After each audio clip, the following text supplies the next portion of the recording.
The Torah verses convey profound messages that we can insightfully extract for our daily lives. Rabbi Shay Tayan, the Rosh Kollel of Shaarei Ezra in Brooklyn, New York, graciously opens the gates to understand them. Jewish billionaire Jared Isaacman and SpaceX engineer Sarah Gillis achieved a major milestone as the first non-professional astronauts to conduct a spacewalk on a commercial mission. On Thursday, the pair left the SpaceX Dragon capsule, orbiting 435 miles (700 kilometers) above the Earth. Isaacman, who financed the Polaris Dawn mission, was the first to exit. "From up here, Earth looks like a perfect world," he said, reflecting on the view. Spacewalks pose serious risks, including exposure to the vacuum of space, extreme temperature changes, and dangerous levels of radiation. Space debris moving at high speeds can also damage spacesuits.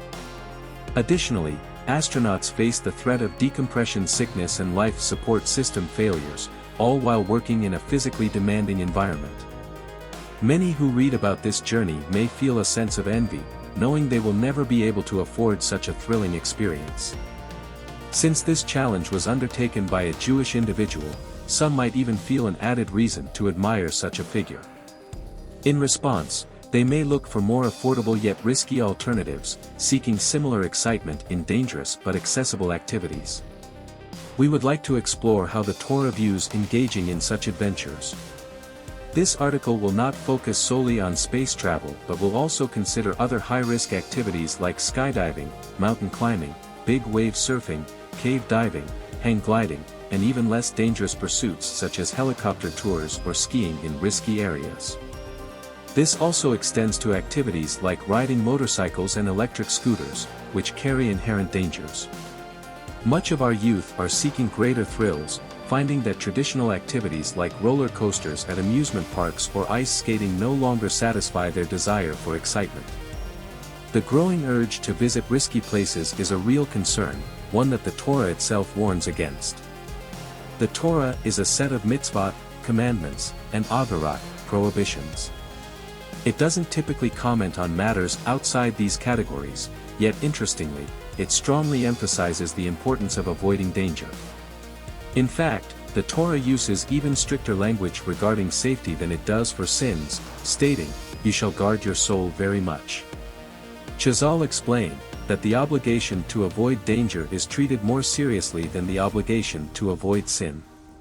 The Halacha clearly states, one should be careful of all things that cause danger, because danger is stricter than transgressions, and one should be more careful with an uncertain danger than with an uncertain issur. They also prohibited going to a dangerous place, such as under a leaning wall, or alone at night. All of these things are because of the danger, and a person who guards his soul will distance himself from them, and it is prohibited to rely on a miracle in all of these matters. But one may ask, how do we evaluate danger? Is there a way to measure it? On one hand, almost anything can be considered risky. Even stepping outside involves some level of danger from accidents, crime, or terrorism. On the other hand, the Torah clearly doesn't expect people to stay sheltered their entire lives. Stay updated with the latest news. Subscribe to the Jerusalem Post newsletter. Subscribe now. The Gemara quotes the Pasuk, Hashem protects the simple, to illustrate that when a person lives their life simply, without excessively calculating what is permissible based on safety or risk, Hashem will protect them. Poskim of the previous generation addressed this dilemma, offering similar perspectives with slight variations. They mainly explained that a person is permitted to engage in routine activities, as one is expected to live life normally, provided there is no obvious danger. However, they advised against participating in activities considered risky if they are not part of one's regular schedule. According to this view, one may go about their day normally but should avoid adventures, trips, or activities that are not considered very safe.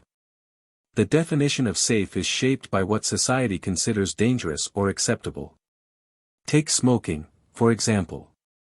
In the past, it may have been socially acceptable, but today, with a clear understanding of its risks, it is widely regarded as unsafe. According to this view, a person can't rely on the notion that Hashem protects the simple to justify smoking, as the dangers are well known. Therefore, one is obligated to avoid it. On the other hand, something like eating fatty foods or consuming sugar, though potentially harmful in large amounts, is not generally perceived as dangerous. People tend to consume these without a second thought. As a result, someone who is otherwise healthy and chooses to eat such foods wouldn't be seen as violating the Torah's command to avoid danger, since society doesn't commonly label these actions as inherently unsafe.